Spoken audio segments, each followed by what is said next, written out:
আবার পানি পড়ার শব্দ বন্ধ হয়ে গেল। বেশ অবাক হয়ে চিন্তায় পড়ে গেলাম, যদি পানি পড়ার শব্দ হয় তাহলে নিচ থেকে কিভাবে আবার তা বন্ধ হয়ে যাবে? এসব ভাবতে ভাবতে আমি দরজাটা লাগিয়ে লাইটটা বন্ধ করে যেই ৩-৪ পা সামনে গেলাম, ঠিক তখনই আবার সেই পানি পড়ার শব্দ কানে ভেসে আসলো। আওয়াজটা শোনা মাত্র বুকের ভেতরটা কেঁপে উঠল আমার। আমি আর সাহস পেলাম না আবার দরজা খুলে দেখার। হাজারো ভয় নিয়ে আমি স্কুলের বারান্দার এক পাশে এক জায়গায় বসে শরীর বন্ধ করার জন্য যত দোয়া আছে সব পড়তে শুরু করলাম।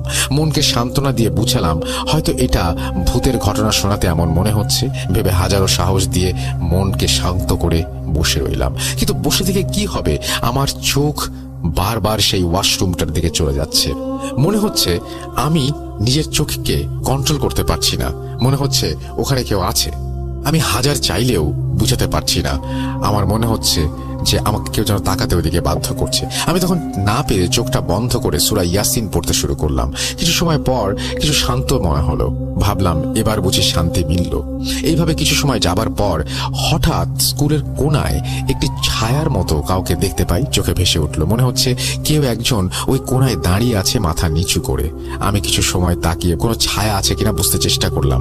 বেশ কিছু সময় তাকানোর পর কি ভেবে আমি আমার হাতের টর্চ লাইটটা দিয়ে যেই লাইট মারলাম, হয়তো এমনটা কখনো আশা করিনি, আমি দেখলাম একটা মেয়েও না, বলতে গেলে মেয়ের মতো একটা অবয়ব। মুখটা এত দূর থেকে বোঝা যাচ্ছিল না, কিন্তু লাইটটা মারতেই চোখ দুটো ঠিকই বুঝতে পারলাম। চোখ দুটো একদম আগুনের মতো জ্বলজ্বল করছিল। আমি শুধুমাত্র চোখ দুটো দেখে ভয়ে একদম বাকরুদ্ধ হয়ে গেলাম।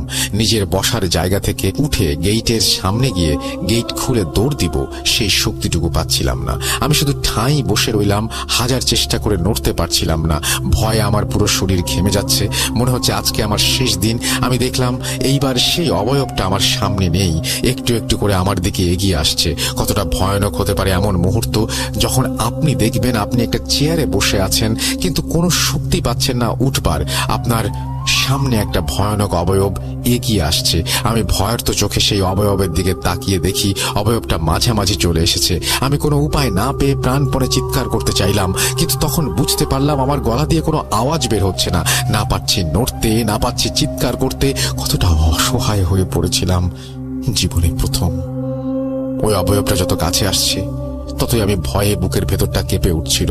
অবয়বটার মুখের দিকে তাকাতেই দেখতে পেলাম অবয়বটা একদম কুচকুচে কালো আর ভয়ানক কুকুরের মতো অবিকল একটা মুখ দিয়ে লালা পড়ছে আর চোখ দুটো আগুনের মতো জ্বলজ্বল করছিল। আমি আর সহ্য করতে পারছিলাম না। মন চাচ্ছিল এক্ষুনি অজ্ঞান হয়ে পড়ি, কিন্তু আমার ভাগ্য এতটাই সহায় ছিল না বলে এমন ভয়ানক চেহারার অবয়ব দেখে জ্ঞান হারাতে পারিনি। যখন অবয়বটা একদম কাছাকাছি চলে এসেছে, মাত্র কয়েক হাত বাকি, তখনই দু চোখ বন্ধ করে আল্লাহু আকবার বলে নিজের সর্বশক্তি দিয়ে ওঠার চেষ্টা করে উঠতেই জানে প্রাণে গেটের দিকে চিৎকার দিয়ে দৌড়াতে থাকলাম। কিন্তু ওই দিন ভাগ্য এতটাই খারাপ ছিল যে গেটের সামনে গিয়ে পকেটে হাত দিয়ে দেখি চাবিটা পকেটে নেই। আমি কোনো উপায় না দেখে গেটে জোরে জোরে বাড়ি দিতে লাগলাম আর চিৎকার করে ডাকতে থাকলাম, কিন্তু কেউ আমার ডাক শুনতে পাচ্ছিল না। পেছন ফিরে তাকাতেই দেখি ভয়ানক সেই অবয়বটা বিচ্ছিরি ভাবে আমার দিকে তাকিয়ে আছে, আবার আমার দিকে এগিয়ে আসতে চাচ্ছে। আমি সর্বোচ্চ শক্তি দিয়ে সাহায্য চাইলাম, কিন্তু কোনো লাভ হলো না। আমি সেই অবয়বটির থেকে বাঁচার জন্য প্রাণপণ দৌড়াতে লাগলাম স্কুলের ভেতর আর বারবার আল্লাহকে বলতে লাগলাম, আল্লাহ বাঁচাও তুমি আমাকে। তখনই দেখি অবয়বটা আমার পেছন পেছন আসছে আমাকে ধরতে। আমি আর পারলাম না সহ্য করতে। একসময় জানি না কখন জ্ঞান হারিয়ে ফেলেছিলাম। হঠাৎ আজান আর গেটে কারো ডাকার আওয়াজে জ্ঞান ফিরে আসলো।